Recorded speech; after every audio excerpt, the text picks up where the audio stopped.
Revealing Jesus, releasing destinies. This is Celebration TV.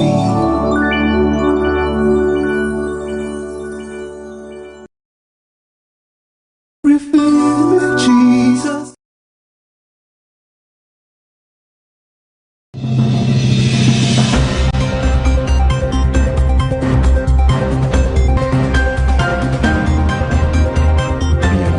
To 15.7 trillion naira by the end of December 2018. Senior Democrats have responded by accusing him of committing a gross offense.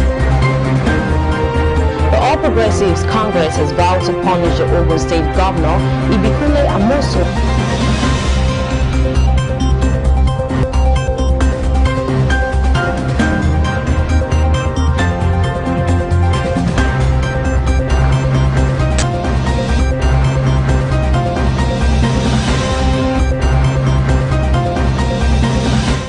Welcome to Celebration Television News Desk. I am Nicholas Akosile. Walter, here are the news making the headlines.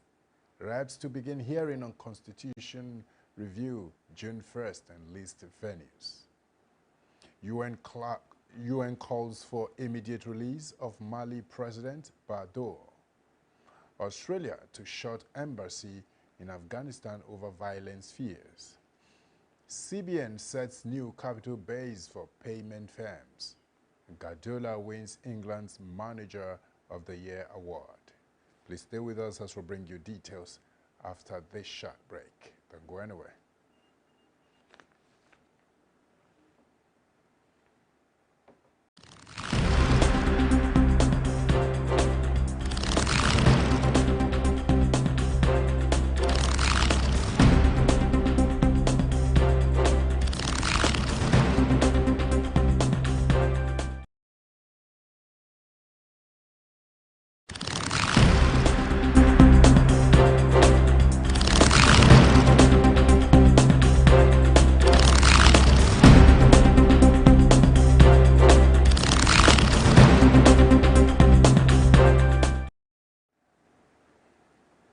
Welcome back. And now news in details.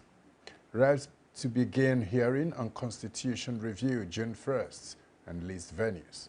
The House of Representatives Special Committee on Constitution Review has scheduled public hearings on the ongoing amendments to the 1999 Constitution for Tuesday and Wednesday next week. The event will be held in the 6 geopolitical zones. The Deputy Speaker of the House, Ahmed Wasey, is to chair the committee. The Chief Press Secretary to the Deputy Speaker, Umar Puma, is in a statement issued on Monday through an open invitation to the general public, executive and judicial bodies, traditional institutions, political parties, civil society organizations, professional bodies, and all other stakeholders. The Deputy Speaker of the House of Representatives was quoted to have appealed to members of the committee to always put Nigeria first. And moving forward quickly, governors disagree as presidency backs Malami on open grazing ban. The presidency has faulted the Southern Governors Forum's recent decision to ban open grazing and other resolutions reached at the meeting. The senior special assistant to the president on media and publicity, Garba Shehu, gave the presidency's position in a statement. Recall that Southern governors at their recent meetings in Asaba, the Delta State capital, as part of measures to address insecurity in the region, banned open grazing and called on President Muhammadu Buhari to restructure the country. The Attorney General of the Federation and Minister of Justice, Abubakar Malami, described the ban as unconstitutional. On Monday, while Buhari's media aide Shehu backed Malami, the Ondo State Governor and Chairman of the Southern Governors Forum, Rotimi Akeredolu, again faulted the AGF. Shehu, in his statement, stated that President Muhammadu Buhari has expressed a strong resolve to address the conflict of herders and farmers in a sustained and lasting manner that should lead to the emergence of a permanent solution to the frequent clashes between them, as well as the associated problem of the gun-wielding killer headsmen. In another development, Lagos State to feed school children with 11 billion naira. The Lagos State government says 11 billion naira had been budgeted for its Snacks for Thought program. It explained that the Snacks for Thought program was created to complement the homegrown school feeding program of the federal government, which covered only pupils in primary 1 to primary 3. The government added that the feeding program will take care of the pupils at the crèche and primary 4 to primary 6. The special advisor of the Office of Civil Engagement, Princess Aderemi Adebowale, made this known during the ministerial press briefing commemorating the second-year anniversary of Governor Babajide Sanwo-Olu in Alausa Ikeja. Adebowale stated that the report by UNICEF in 2018 showed that an estimated 229,264 pupils were out of school in Lagos State.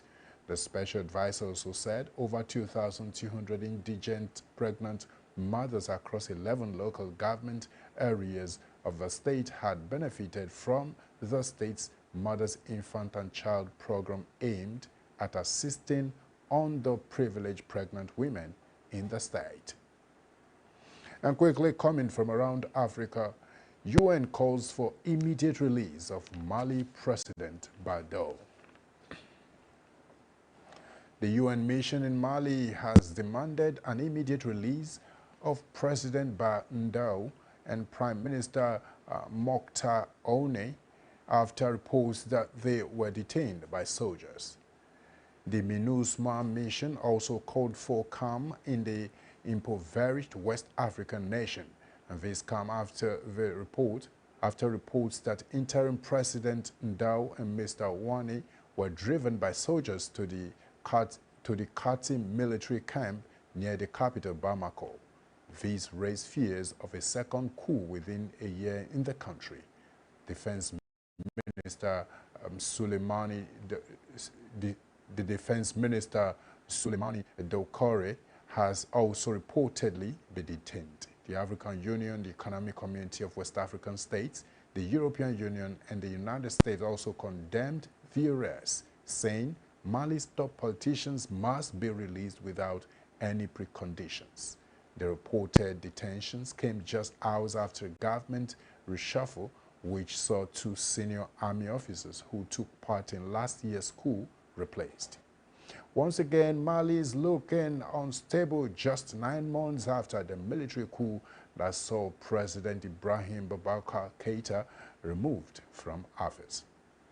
And still from around Africa, U.S. restricts visas from Ethiopia, Eritrea over Tigray crisis. The United States has begun restricting visas for government and military officials of Ethiopia and Eritrea, seen as undermining efforts to resolve the deadly fight in Ethiopia's Tigray region, saying it is time for the international community to take action in a conflict that has sparked allegations of ethnic cleansing and fears of famine. Thousands of people are estimated to have died in the 6 months the conflict between Ethiopia troops and the Tigray People's Liberation Front has raged in the northern region state. Atrocities including rape, extrajudicial killings, and forced evictions have been part of the violence, local authorities and aid groups have alleged. And the U.S. will continue humanitarian assistance and certain other critical aid in Ethiopia in areas such as health, food security, basic education, and support for women and girls, human rights and democracy, good governance, and conflict mitigation. Citing provisions in the United States Immigration and Nationality Act, Blinken said the visa restrictions will affect the issuance of visas for any current or former Ethiopian or Eritrean government officials, members of the security forces, or other individuals responsible for or complicit in undermining the resolution of the crisis. We'll quickly go on a very short break. We'll come back, we'll bring you updates from Australia. Don't go anywhere, please.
June, we are having a Holy Ghost conference, and we are believing God for a great move of God. Hi everyone, this is Sinach, and I am excited to announce that I will be with the Omega Fire Ministries in Auchi, Edo State for the Holy Ghost Conference. I want you to all come out and let's have a time with the Holy Ghost. God bless you. Holy Ghost Conference 2021. Apostle Johnson and Dr. Lizzie Suleiman. This June.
You're welcome back. Now, updates from Australia.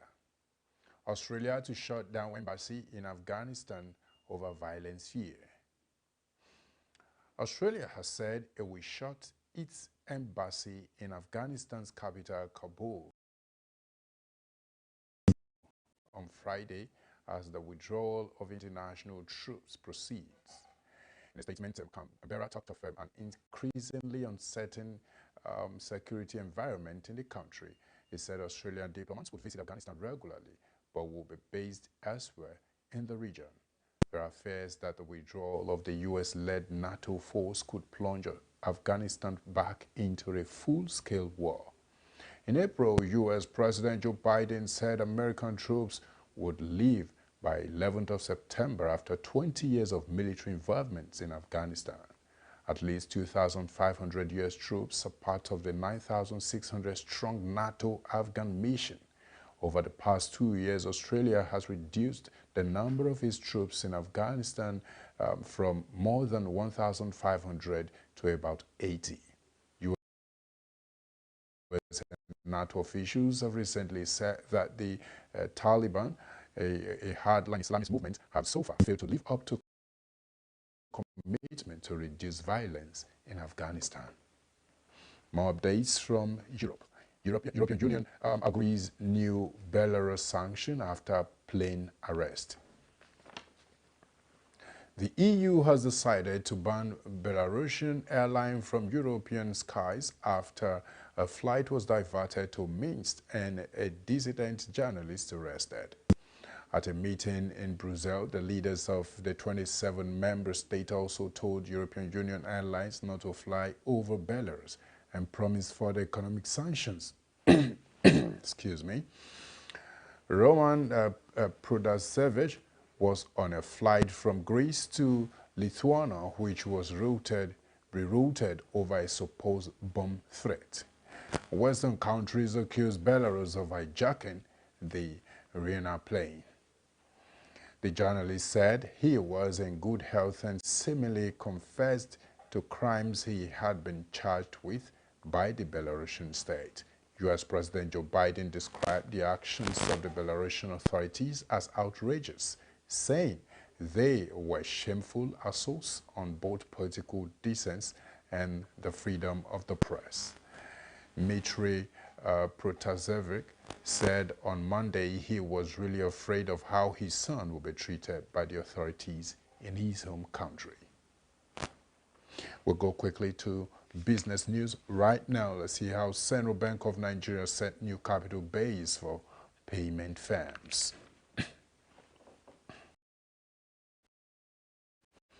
The Central Bank of Nigeria has set new capital requirements of payment firms in the country. The Central Bank of Nigeria disclosed the capital requirements in a circular on Monday, and the Central Bank of Nigeria stated that to have a payment terminal service provider license, a firm was required to have 100 million naira shareholders fund unimpaired by losses. It retains super agent license at 50 million naira, switching and processing firms license at 2 billion naira, mobile money operators license at 2 billion naira, payment solution services at 250 million naira, and payment solution service provider at 100 million naira. The Central Bank of Nigeria specified non-refundable application fee of 100,000 naira via the licensing fees. According to the capital requirements, the payment firms must have an escrow of refundable 2 billion naira into Central Bank of Nigeria PSP share capital deposit account. It stated that the deposit for escrow must be in full and must be made in the name of the company applying for license. Central Bank of Nigeria stated that escrowed funds were invested in treasury bills subject to availability of treasury instruments which would be refunded accordingly. Still on business news, currency in circulation dips by 10 billion naira. Currency in circulation dropped by 10 billion naira from 2.81 trillion naira as of the end of March to 2.8 trillion naira as of the end of April, latest statistics from the Central Bank of Nigeria showed. According to figures from the Central Bank of Nigeria, the figure dropped by 50 billion naira in February from 2.83 trillion naira as of January to 2.78 trillion naira as of January to 2.78 trillion naira as of the end of February. It had earlier dropped by 70 billion naira in January from 2.9 trillion as of December 2020. According to Central Bank of Nigeria, currency in circulation rose from 2.5 trillion naira as of the end of October to 2.66 trillion naira in November. The Central Bank of Nigeria defined currency in circulation as currency outside the votes of the Apex Bank, that is, all legal tender currency in the hands of the general public and the votes of the deposit money banks. The approach involved tracking the movement of currency in circulation on a transaction-by-transaction basis. As a result of the growth in net foreign assets of the Central Bank of Nigeria, which outweighed the decline in that of the depository corporations, it stated net foreign assets of a banking system grew by 1.3% to 7.22 trillion naira at the end of January, compared with a growth of 20% at the end of December 2020. We'll go on a very short break right now. We'll come back, we'll bring you news from the sporting world. Let's not go anywhere.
June, we are having a Holy Ghost conference, and we are believing God for a great move of God. Hi everyone, this is Sinach, and I am excited to announce that I will be with the Omega Fire Ministries in Auchi, Edo State for the Holy Ghost Conference. I want you to all come out and let's have a time with the Holy Ghost. God bless you. Holy Ghost Conference 2021.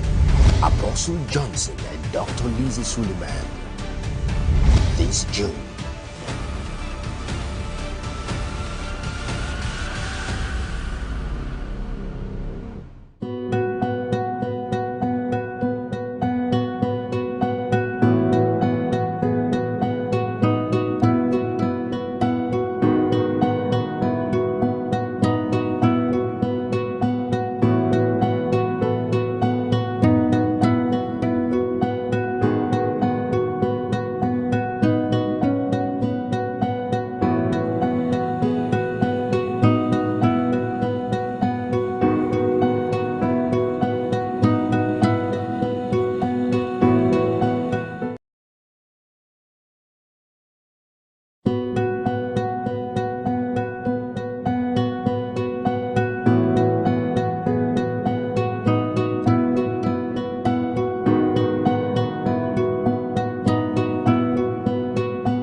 And now in sports news, Guardiola wins England's Manager of the Year award. Manchester City's Pep Guardiola has been named Manager of the Year by England's League Managers Association. It was announced on Monday. Guardiola steered City to the Premier League title and League Cup, and this Saturday, and the Spinners side will bid to be crown king of Europe for the first time when they face English rivals Chelsea in the Champions League final in Porto. Former Barcelona and Bayern Munich manager Guardiola topped a poll where the other leading contenders were Leeds, Marcelo Bielsa, Norwich Daniel Fake, Chelsea's women manager Emma Hayes, and West Ham David Moyes, and Leicester Brendan Rodgers. Alex Ferguson, the multiple trophy-winning former manager of Manchester United and now an LMA committee member, paid tribute to Guardiola by saying he is truly gifted and humble. Guardiola's award came just days after it was announced that City defender Ruben Dias had been voted the Footballer of the Year by England's Football Writers Association. And other sports news quickly. Spain drops Sergio Ramos from Euro 2020 squad.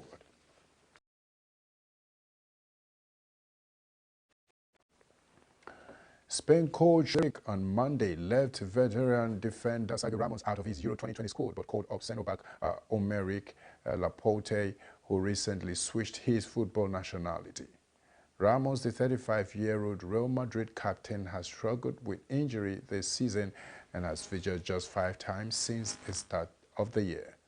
The absence of Ramos means there is not a single Madrid player in the Spain squad. Laporte, 26-year-old Manchester City defender, was born in southwest France and was called up 3 times for Les Bleus, but never made it onto the pitch. While France coach Didier Deschamps has a wealth of centre defenders to choose from, Luis Enrique has had fewer options since Gerard Piqué retired in 2018. Ramos has been an automatic starter when fit with a number of players including Villarreal's Pau Torres, Real Sociedad's Inigo Martinez, and Eric Garcia of Manchester City playing alongside him. And that has brought us to the end of the news on Celebration Television News Desk. In case you're just joining us, here's the news headline recap. Reps to begin hearing on Constitution Review June 1st and list venues.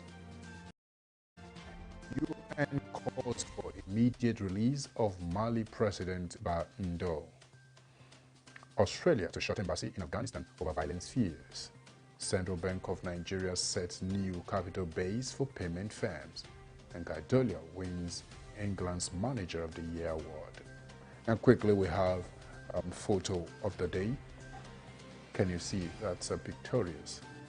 Can you see that photo? It simply means that there are always consequences to your actions, either positive or negative. You can drop your comment on our social media platform on Facebook, Celebration TV, Instagram, My Celebration TV, Twitter, My Celebration TV, YouTube, Celebration TV. Always remember that your positive contribution to the wellness of the society you find yourself or the organization you work defines your leadership mind. As an individual who knows what to do and do without expecting to be pushed, has bagged his ways to success, be it known today that everything we do, think, feel, and believe either has a positive or negative effect on humanity and our national well-being. Be a part of nation building today. Thank you once again for staying with us on our news desk. I remain Nicholas Akosile Walter. Great day.